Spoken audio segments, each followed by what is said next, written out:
A jornalista Andréia Sadi, da Globo News, detonou o governador carioca Cláudio Castro, do PL, durante um programa ao vivo. Para a jornalista, as argumentações do governo são, aspas, quase um deboche com a população, que sofre com a insegurança pública diante da mega operação desastrosa no Rio de Janeiro. Vamos falar sobre isso com a nossa Daiane Oliveira aqui no Plantão no Meteoro. Bora lá!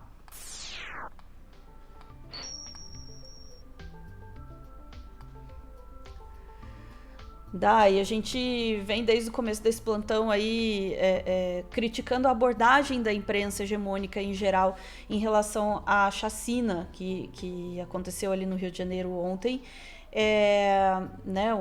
que está sendo chamada, né, a mega operação da polícia no Rio de Janeiro ali com 130 corpos, né, que a gente sabe por enquanto.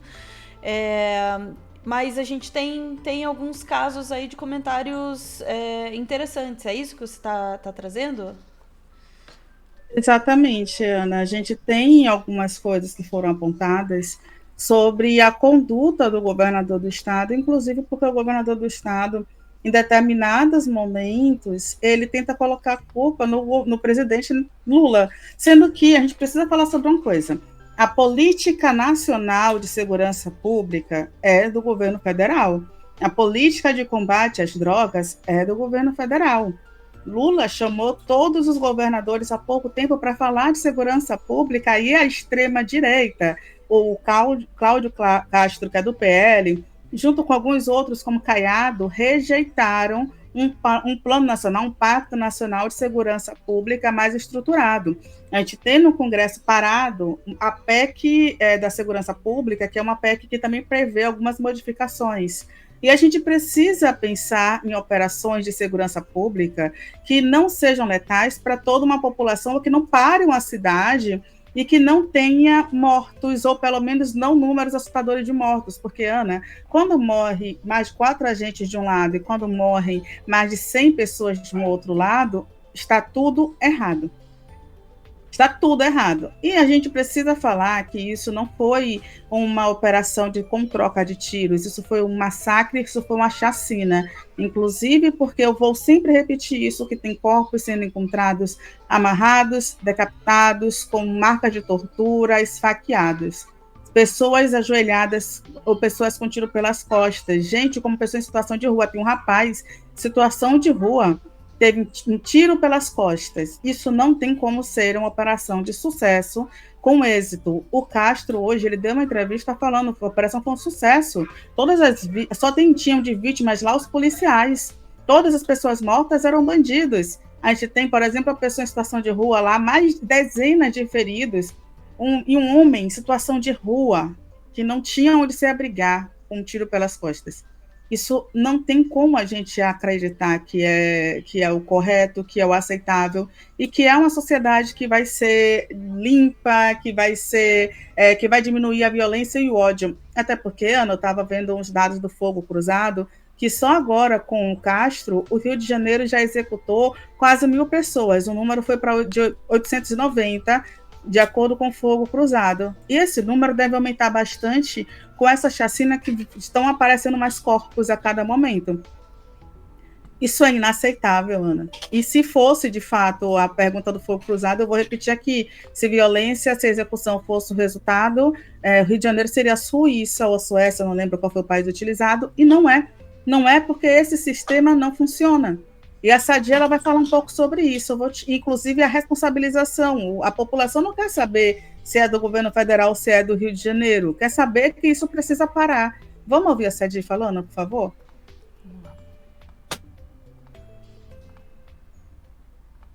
Isso aqui, a moradora, que foi atingida por uma bala perdida, ou que teve a sua vida totalmente deslocada, né, alterada, como a gente está mostrando, não importa.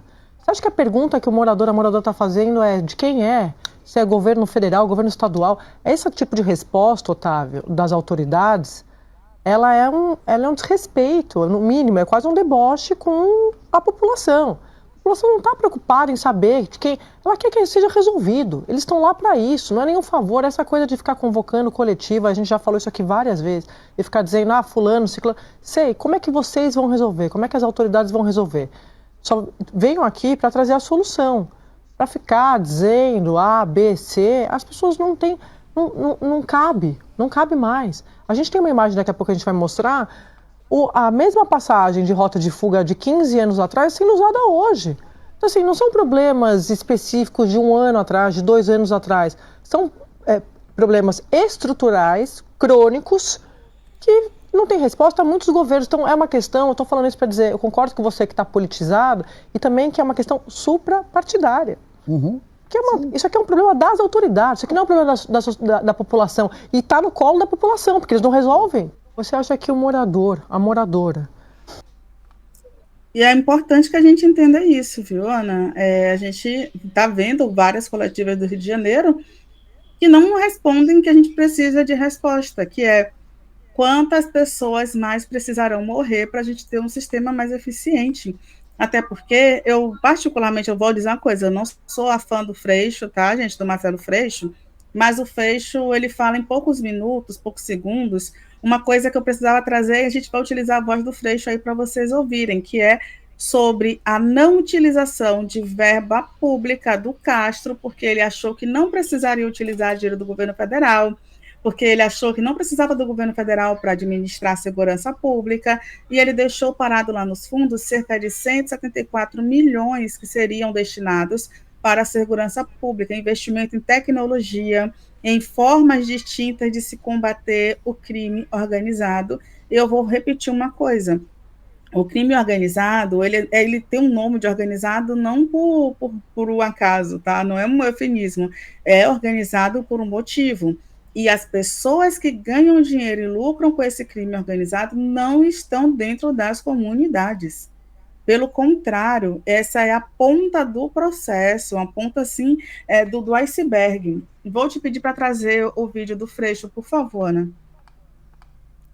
Nos anos, o governo do Rio de Janeiro deixou de usar 174 milhões de reais do Fundo Nacional de Segurança Pública, dinheiro investido pelo governo federal no Rio de Janeiro. O governador Cláudio Castro deixou de usar 174 milhões de reais do Fundo Nacional de Segurança Pública.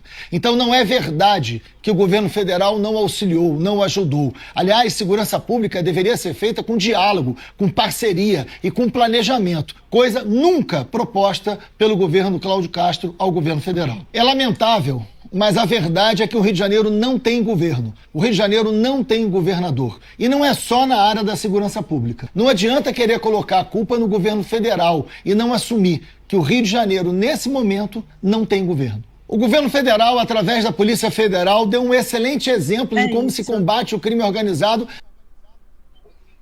É isso. Aí a gente vai falar, né, da Faria Lima, do que vem acontecendo no Rio de Janeiro, em São Paulo e em outras comunidades. E uma coisa, eu toda vez que eu falo de segurança pública no sentido de gestão, Ana, eu preciso citar um cara que é colombiano, que é o Hugo Acero Velázquez. Ele simplesmente foi o responsável em reduzir quase 90% da violência na Colômbia, em Bogotá especificamente, em uma Colômbia na década de 90, uma Colômbia pós Pablo Escobar. Ele é sociólogo, especialista em segurança pública, e esse homem, por exemplo, foi inspirado no plano dele, o Pacto pela Vida, que depois virou outros nomes aí em determinados estados, porque ele fala sobre a prevenção, a segurança pública com prevenção social, com justiça, com melhorias da vida urbana, inteligência policial e coordenação interinstitucional, as instituições interlaçadas. Quem está dentro dessa comunidade, quem está nas comunidades, sabe quem é, quem não é do movimento, do crime, etc. e tal. A gente precisa compreender que, por exemplo, o governo não pode simplesmente colocar a polícia como um todo nas comunidades sem uma estratégia de eficiência, sem pensar, por exemplo, em prender quem é o chefe, quem manda. A gente não pode ter operações que são operações fragmentadas, sem falar com o Ministério Público, sem apoio do governo federal em determinados momentos. E, nesse caso, não é colocar um caveirão lá que vai resolver, é inteligência. E o que é que a gente tem, por exemplo, com a estratégia do Hugo Velázquez? Quando ele chega no Bogotá com Pablo Escobar, que de fato A população protegia o Pablo Escobar. E por que protegia o Pablo Escobar? Porque uma pessoa estava sem gás, estava sem remédio, estava sem alimentos, e eles recebiam essas doações, recebiam isso do Escobar, que tratava bem a comunidade.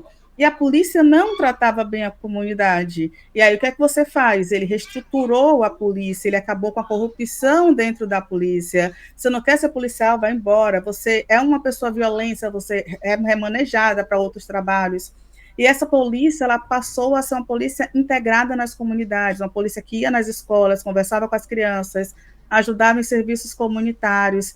Foi uma polícia que também teve aumento de salário, que teve melhor estrutura, que ajudou, por exemplo, no recapeamento asfáltico. Ele foi responsável por aumentar coisas do tipo índice de desenvolvimento humano, sabe, de incentivar projetos culturais, o secretário de Segurança Pública. E é necessário que a gente tenha isso. E tem um texto dele que ele fala quando as pessoas entendem que estão sendo valorizadas, humanizadas, que estão sendo respeitadas, elas param de ter medo da polícia, elas param a entender que a polícia está como aliada. E é isso que a gente precisa entender. Esse homem, o modelo dele, ajudou também Nova York a melhorar. E é um modelo muito estudado por pesquisadores brasileiros, mas, logicamente, não vai ser um modelo implementado pela direita, porque é um modelo que exige tempo, que exige muita coisa, inclusive investimento. Quanto mais uma população está refém da violência, está precarizada, sem educação, na pobreza, na miserabilidade, mas essa população é fácil de ser manipulada. Não à toa, dentro das comunidades, nós vemos crescer o número de igrejas. Existe uma estratégia ali também dos neopentecostais que também estão dominando a política. Se a gente for olhar quem está apoiando e quem são os líderes do Rio de Janeiro, governadores nos últimos anos, a gente vai ver esses neopentecostais. Então, a gente precisa compreender que tem toda uma estratégia ali. Desculpa, Ana, eu tenho que pistolar, mas eu preciso dar essas informações porque a gente não vai resolver a sociedade que a gente tem com violência se a gente continuar executando a população dessa forma. Isso é higienista, isso é da linha necropolítica, executar pobre preto favelado. Inclusive o MV Bill tem um documentário que é Falcão, Menino do Tráfico, e o menino, uma criança, conversa com o MV Bill, que já estava no tráfico na época, e fala assim, se eu morrer, nasce outro, pior, melhor. Essa vida não dá para sonhar não, tio. E é uma criança falando isso, é doloroso quando ele fala isso, mas quem entra no mundo do crime já sabe que não tem solução, que vai morrer, então eles estão dispostos a fazer qualquer coisa. Se a gente não mudar a realidade das crianças e adolescentes, a gente vai continuar tendo jovens cooptados pela criminalidade. E se a gente não tirar o dinheiro dessa criminalidade, que não está dentro das favelas, que está em outros espaços, como a gente vê a operação da Faria Lima, a gente não vai acabar com isso, porque a milícia está no condomínio do Bolsonaro, a milícia está no Congresso. Eu não tenho medo nenhum de falar que a milícia está no Congresso, porque quando a gente foi analisar agora a família dos irmãos que mataram a Marielle Franco, a gente foi lá olhar e tinha lá grupos de milicianos associados com os irmãos, eu esqueci agora o sobrenome deles, mas são os acusados de execução. Obrigada. Que são os acusados de matar a Marielle Franco e o Anderson Gomes, e não à toa eles executaram. Então, assim, a gente tem muito a falar sobre segurança pública, pouco tempo, desculpa, Ana, pistolar, mas é necessário que a gente continue pensando sobre isso, porque os helicópteros do Pereira caíram, os amigos do Aécio Neves, com pasta base de cocaína, mas eles seguem aí tranquilos e calmos, e ninguém questiona isso. Quem ganha dinheiro não está nas comunidades, pelo contrário, está no Congresso, está em outros espaços, estão nas mansões, nas áreas nobres, e não são executadas. É isso, Ana. Isso foi perfeito. Eu não tenho que pedir desculpa nenhuma por pistolar. Eu jamais poderia ter falado tão bem quanto você. O resumo é esse. Há uma regra diferente para cada corpo e para cada espaço. Eu estava vendo, antes de entrar, a Flávia Oliveira na Globo News, tendo que perguntar para os seus colegas de bancada porque estavam discutindo por que não não tinha ido perícia para recolher os corpos e analisar a cena, né? E aí estavam justificando, dizendo que os peritos não podem subir ali, ninguém vai aceitar subir ali. E ela se pergunta por que as regras são diferentes? Por que aqui as pessoas morrem e não têm direito a uma perícia? Né? Por que se aceita? Não é assim mesmo, né? A população que está tendo que ir lá e recolher os corpos, não ter as imagens das câmeras corporais, claro que sumiram, né? Faltou bateria, sabe? Por que as regras são diferentes? Por que na Faria Lima é diferente? Por que com os parentes e amigos dos parlamentares é diferente? Por que na casa no condomínio do Bolsonaro é diferente? E para voltar num ponto que você levantou ali no começo, bem rapidamente, que a gente já passou do tempo, eu volto para a questão da operação e qual o seu objetivo. Há quanto tempo essa operação está sendo planejada? Que inteligência foi colocada nessa operação? Se nada mais importa para as pessoas, os direitos humanos, o fato de que a lei brasileira não prevê execução, se nada disso importa, no mínimo, essa é uma operação burra. Há quanto tempo essa operação foi planejada e qual era o objetivo dela? Ela atingiu o objetivo?